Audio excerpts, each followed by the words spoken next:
So the later TR6s have service counters, and it indicated with the light in the dash that it was time to clean the EGR system, which was right here. It is all gone. So no purpose at all right now. So this video is about bypassing it and getting rid of it. So obviously undoing that bolt releases this mechanism, and then unscrewing your two speedometer cables is the next step. That's easy. The key then is you got this wire going inside, and where does it go? I recreated something here. So obviously you can see it's a couple of British connectors that go into the wiring harness under the dash, and it's not easy to get to and find. I did find that when I was in there that it was knotted up probably from the factory like this or similar. So pulling it is not going to net any result because it's going to hit this knot. And that was probably done so that people working here didn't pull on it and disconnected these connectors here. So anyways, once you find the wire, you reach your hand up and you feel this, and using one hand, I kind of had to undo it like this, basically, so that it would open up and pull through the grommet hole down there. And it was fine. So that's the only way to do it. And then once I had that done, then I had to find the other end of this.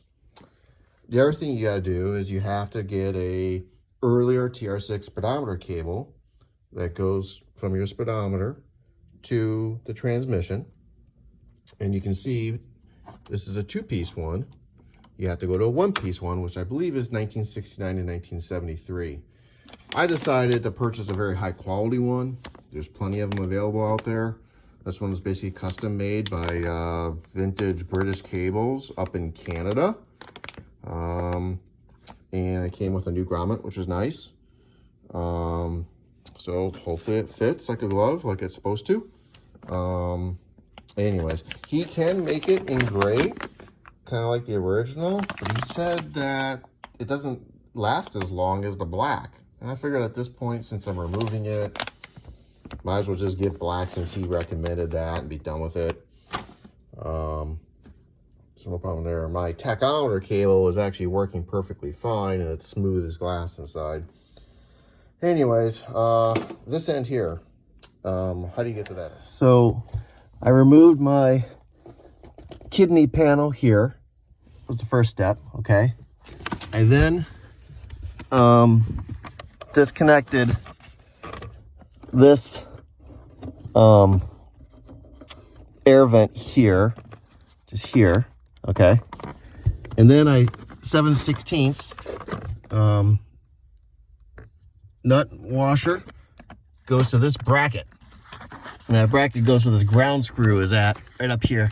Anyways, so and it sits on top of that bolt. I removed that to get this out of the way. Then once that was out of the way, I was able to kind of have a little bit more room to feel around in there and find those cables and basically get my hand up in here and maneuver it. So after a lot of looking, I had to find the other end of that green cable, and it went to these bullet connectors right up. You can see them right there. If I can get my other hand around here. So one end went into here, and the other end went into here. And I believe then it goes to the EGR lamp on your dash. So it's right above this white sticker here. So anyways, and that is, you can see the key thing right here. So you're on the right hand side of that dash, find that cable, and I just pulled, they plopped right out. And then from then I was able to pull it out. Of course I tried that and it didn't work, and I found that knot way in the back by the bulkhead that I had to undo with one hand. Of course the bulb that it was attached to is it's the one in the middle here that says EGR. That's this middle one here. So my plan is to reach up there with a label and label those 2 wires behind the dash, because 10 years from now I'm not going to remember what those wires went to. And maybe put something over the bullet cover, just so that the over the bullet connector, just so there's not a piece of metal up there. And that'll take care of that. All right, so let's talk about, this is at your service counter. The purpose of it was the speedometer cable would spin a gear in here, and when this got to 100%, which I believe was every 30,000 miles, it would activate the light on your dash to tell you to have your EGR system cleaned out and decarbonized. If you didn't do that, it would go past 100. This one's 500%. And I have about 56,000 miles in the car, so that makes sense. If you went in for a smog test and they looked at that back in the late 70s, and if it was over 100%, they went past you. You'd have to go get serviced, in theory.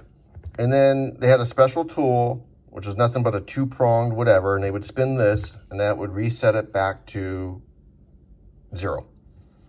And these four screws, and then the lid comes off. I had a hard time moving them. They're not very high quality screws. I ended up putting a drill bit on my impact driver, and that pushed hard. But this is that Bakelite plastic stuff or whatever. Just be careful. So this is what it looks like inside. I'm gonna turn this around actually. And I'm pretty familiar with it because when I shook it to get the window out, all the parts and pieces fell out. So I had to systematically recreate it and put it back together, which wasn't fun because there's nothing on the internet. But anyway, so your speedometer cable spins this thing right here. Got it. And it slowly spins that worm gear right at the bottom. It's hard to see because of the ratio, but it is spinning. And then that worm gear at the bottom spins this guy right here. And then that spins this. The little guy, he gets held in position by that little hole right there. Anyways, you do this, and then that spins all these accordingly.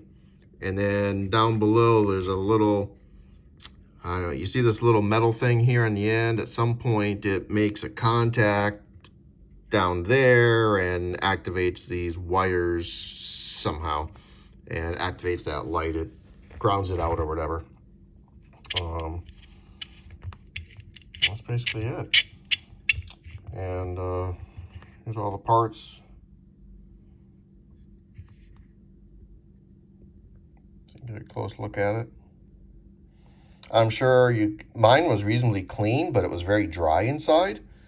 I don't think it affects too much the function of the speedometer cable, but obviously it can cause issues, especially in this mechanism right here.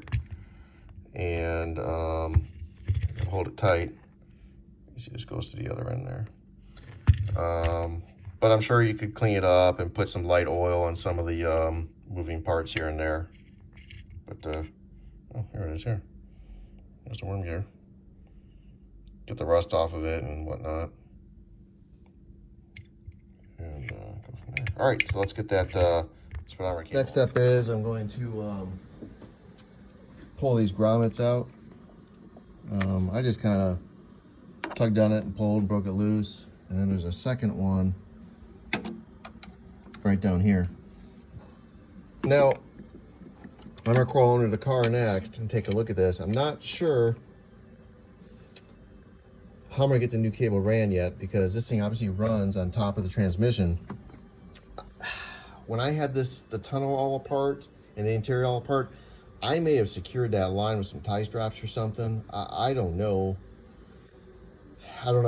But I'm gonna loosen it up on the other end and see how it goes. Worst case, and it's not the end of the world, I'm gonna have to, take out at least the passenger seat and take out everything here, and I'm gonna have to remove, I'm gonna have to get the tunnel off which is a pain, but not the end of the world. I'm hoping I can pull that cable straight through back where it belongs.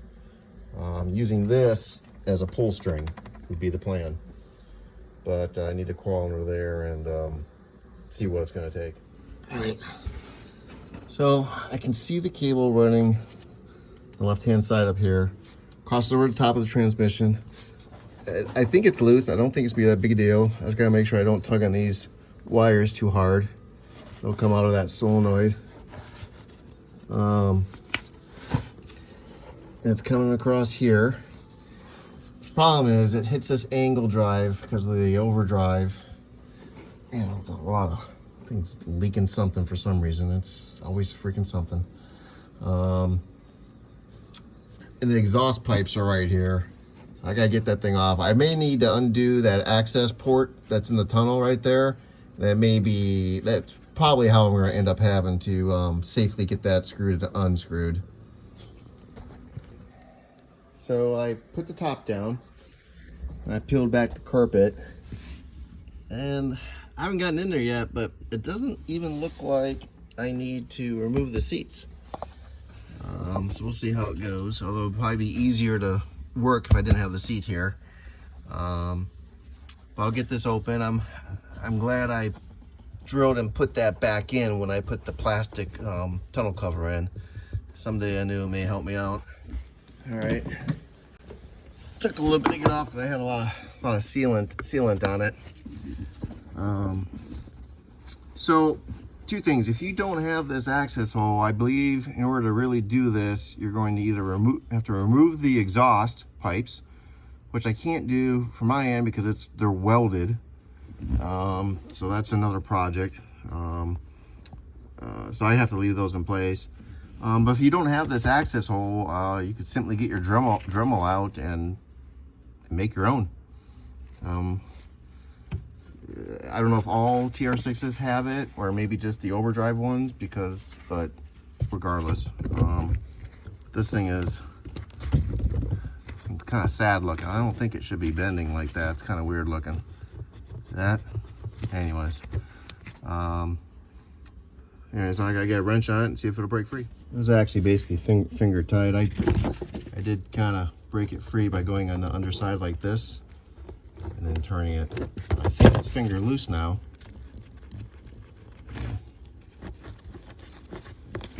Maybe I can get one done.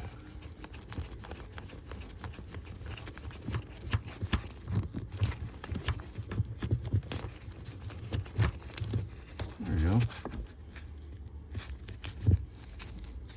All right. Should be okay. First thing I did is I took the new cable out of its bag, and I just did a quick test fit just to make sure the threads would line up, and it does. So now I'm going to remove it and hopefully thread it through above the glove box.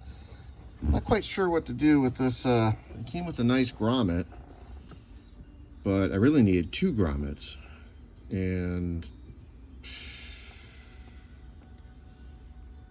not sure how I'm gonna do this. Maybe use this for the first one in the engine compartment and not the firewall. I gotta figure out how to manage that. This will be first attempt. So I've left the larger end loose because that's gonna go onto the gear down there. And I have used painter's tape and connected the old and new cables.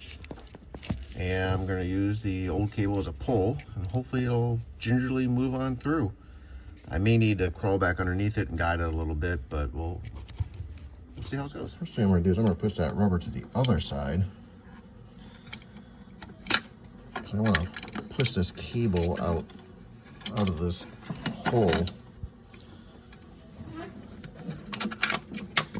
Oh my God.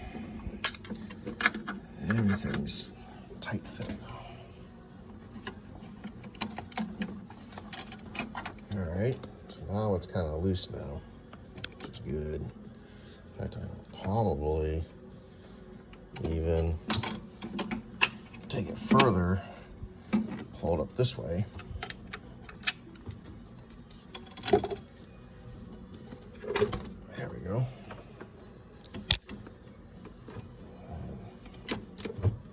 start pulling it.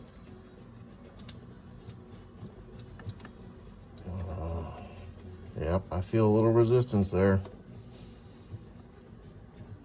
So what I'm gonna do now is I'm gonna have to raise this thing back up and crawl underneath and see if I can't feed it through that way, which I don't think will be too hard.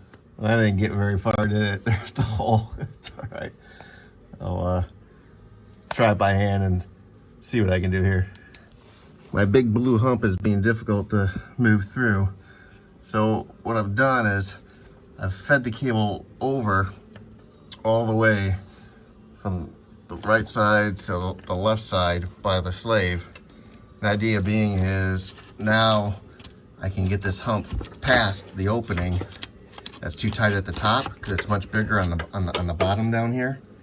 And then now I can pull it back up into place is the plan. And it is helpful to have an assistant for this stage, by the way. That worked perfect.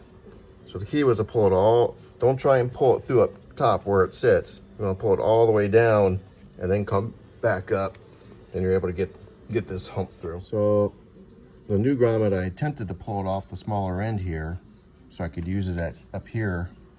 It immediately fell into pieces as soon as I tried to do that, whereas my old one, which is not original, I think it came from the Roadster factory, it pulled off just fine. So I'm going to end up reusing this one and this one here because they were both replaced. Because this one is now no longer usable, unfortunately. Some people just get rid of this angle drive, this asinine design here.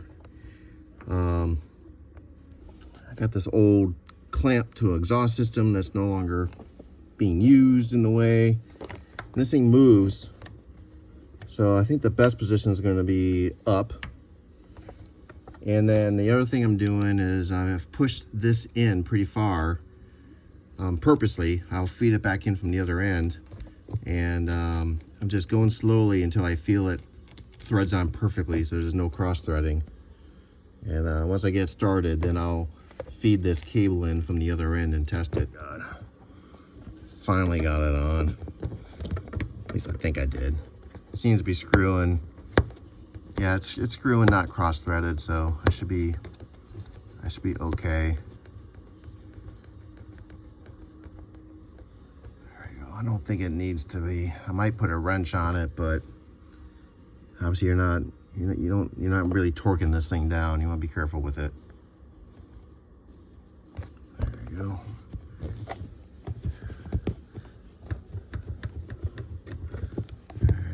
I need to get this cable pulled so it's going on an upward swing. The less kinks and smoother this thing is, the better. Under the car, and I pushed the cable up, and it seems to be fine. I have my car up on a quick jack. That's why I can get up and down real easy. So you can see I have this cable pushed out pretty far right now. This part here should be flush to there. Now I'm going to take my pliers, which I've put some non-marring covers on that I got from Amazon. And I'm going to push it back in there and try and feel it slide into place. Yep.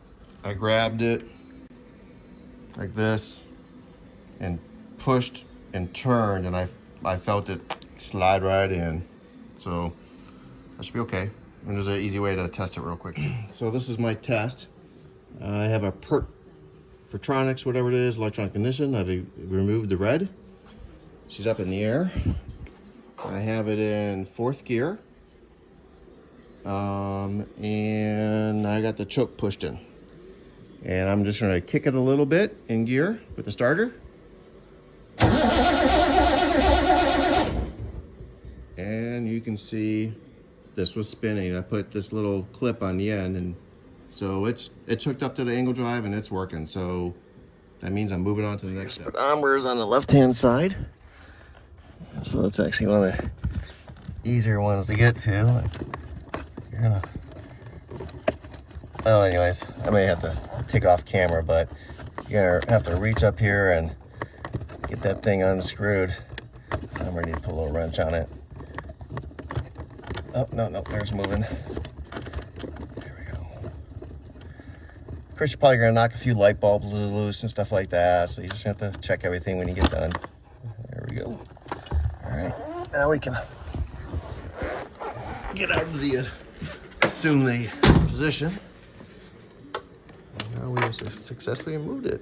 Now I'm gonna remove this grommet and reuse it. All right, so I fed the grommet onto it, and cable here. I'm not gonna put the grommet in until I get attached to the backside of the speedometer. But like I said, it's real important that you set that cable into the drive gear side first. If you insert this too long into the speedometer, I think the rule is about 3/8 of an inch, which it looks like it's hidden perfect. You could damage the speedometer, so you want to make sure that's set properly. That's a painful process, as you can imagine. Just be patient until it threads on. I will tell you the cable length is just nice. Probably tuck a little bit down, but that was not an issue. Plenty of room to get it hooked up on both ends, and should be okay. Probably raise this thing up and see if I can't test it. Might have been even easier maybe to pull this, and then I could have threaded it in the back and then put the speedometer back in, but I ended up getting it on and not having to pull this, but probably been easier to do that because I think there's enough slack to do that. All right, some gear, wheels are up, chokes down, coil turned off. Let's see if this thing will move a little bit.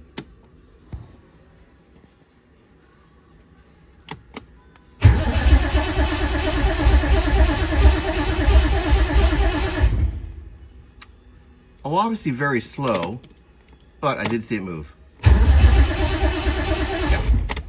All right, so I'm gonna call that a successful test until I get this thing on the road. Take a wrench and tighten that up a little bit.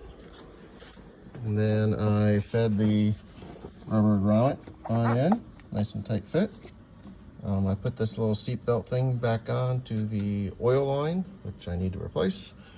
And then I pushed the cable down a little bit so that it wasn't sitting on the brake booster, and it seems to be feeding and it's loose. This cable is so much more flexible than the old one. Yeah, the other one was just so hard, and I had all this goop on it because it had gotten chafed in a whole bunch of areas, but this thing was just the difference, and just it's amazing. All right, well, that's it. Hope this helps someone.